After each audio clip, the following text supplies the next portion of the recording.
सभी का स्वागत है। सभी को प्रणाम।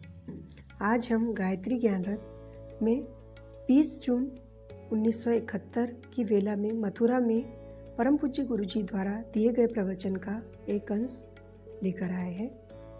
हम जा रहे हैं लंबे जीवन में जिसका हमें हमारे मिशन को जितना भी स्नेह सहयोग मिला उसे भारी कृतज्ञता के साथ स्मरण करते हुए जिनका अनुग्रह और सौजन्य हमें मिला है उन्हें जन्म जन्मांतरों तक याद रखेंगे और प्रयत्न यह करेंगे कि उसका कुछ प्रतिदान प्रस्तुत करके उस ऋण से किसी कदर उऋण हो सके। जाने की मजबूरी आ गई सो अब जाना ही पड़ रहा है, उसमें रोकथाम की कोई गुंजाइश नहीं। जिस समर्थ सत्ता को हम सर्वतोभावेन अपना आत्मसमर्पण कर चुके उसके निर्देशों को हम इस मृत्यु के समीप पहुंच चुके शरीर से टाल कर क्या करेंगे। सौंपा भरी जवानी उन्हीं के लिए उत्सर्ग हो गई तो अब बुढ़ापे के चंद दिनों में सुविधा की बात सोचना क्या। स्वजनों का प्रेम हमें अधिक भारी लगता है। अगले दिनों इस विछोह को चीर मिलन के रूप में जोड़ लेंगे। प्रत्यक्ष तो संभव न होगा पर अप्रत्यक्ष रूप से हम हर आत्मीय परिजन के साथ जुड़ जाएंगे और उसे यह अनुभव करने को विवश करेंगे कि कुछ दिव्य प्रेरणाएं, दिव्य अनुभूतियों और दिव्य उमंगों के रूप में उनके अंतरंग और बहिरंग जीवन पर छा गए हैं। अवांछनीयता से छुड़ाने और महानता के साथ जुड़ने के लिए, कुछ कर गुजरने के लिए हमें उठती और बढ़ती हुई हिम्मत के रूप में आप में से हर कोई अपने साथ रहता देख सकेगा। प्रत्यक्ष परामर्श दे सकना और पत्र लिख सकना तो हमारे लिए संभव न होगा, पर इससे बढ़िया नया तरीका यह निकल आएगा कि आप में से हर कोई अपने भीतर ऐसे संकल्प, परामर्श और साहस उठते दिखेगा मानो कोई दूसरा वैसा सोचने और करने के लिए विवश कर रहा है। भूत की कथा अक्सर कहीं सुनी जाती है, मालूम नहीं वे कितनी सच होती है। फिर हमें अभी देर तक जीना है सो किंवदंतियों वाले भूत की बात तो नहीं बनेगी, पर हम एक दिव्य भूत की तरह आपके आगे पीछे रहेंगे। कुमार्ग पर चलेंगे तो डराएंगे और सन्मार्ग अपनाएंगे तो तरह तरह के उपहार लाकर आपके सामने प्रस्तुत करेंगे।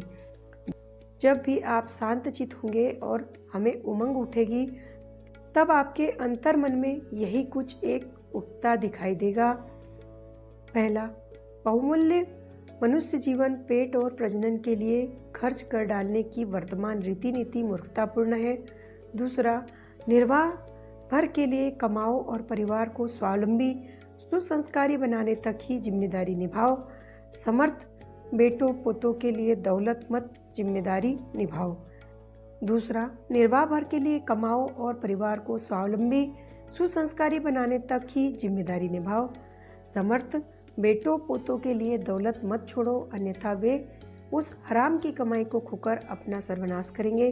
तीसरा, यह युग संधि है, नवयुग द्रुत गति से दौड़ रहा है। यह युग संधि है, नवयुग द्रुत गति से दौड़ा चला आ रहा है। उसके सहयोगी बनो। अपनी विचारणा, आकांक्षा, गतिविधियों को एकता, समता, शुचिता और ममता के आधार पर बनने जा रहे वातावरण के अनुरूप ढालो। चौथा, परमार्थ के नाम पर विज्ञापनबाजी मत करो। विचार विकृति से उत्पन्न अगणित समस्याओं और संतापों का समाधान करने के लिए ज्ञान यज्ञ की प्रक्रिया को युग धर्म मानो और अपनी समस्त प्रतिभा उसी दिशा में नियोजित करो। पांचवा, संयमी बनो, सादगी अपनाओ, सत्प्रवृत्तियों और सद्भावनाओं का सहारा लो, उससे प्रभु समर्पित जीवन जीना संभव हो सके। छठवां, जीवन साधना में लगा दो, जिसमें शरीर, मन और धन को न्यूनतम मात्रा में अपने लिए और अधिकतम भाग विश्व मानव के लिए समर्पित करना होता है।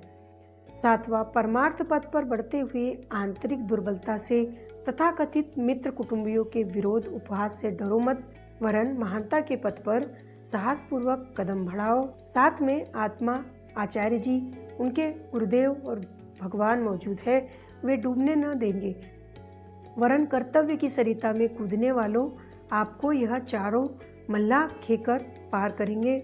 आठवां, युग संधि की यह वेला कर्तव्य की यह चुनौती लाखों वर्षों बाद इस बार आई है।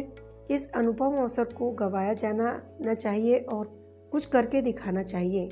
एक सफल जीवन व्यतीत करने वाले व्यक्ति को विदा करने आए तो उसके जीवन साधना क्रम की प्रतिक्रिया और उपलब्धियों को समझा जाना चाहिए और उसके अनुकरण की हिम्मत करनी चाहिए। 10वां, आप चैन से बैठ नहीं सके। आप चैन से नहीं बैठ सकेंगे।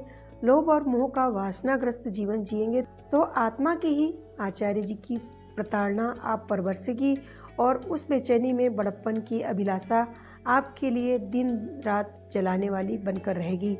ऐसी दशा में कंटककीर्ण मार्ग को छोड़कर श्रेय पथ को अपनाना ही उचित है।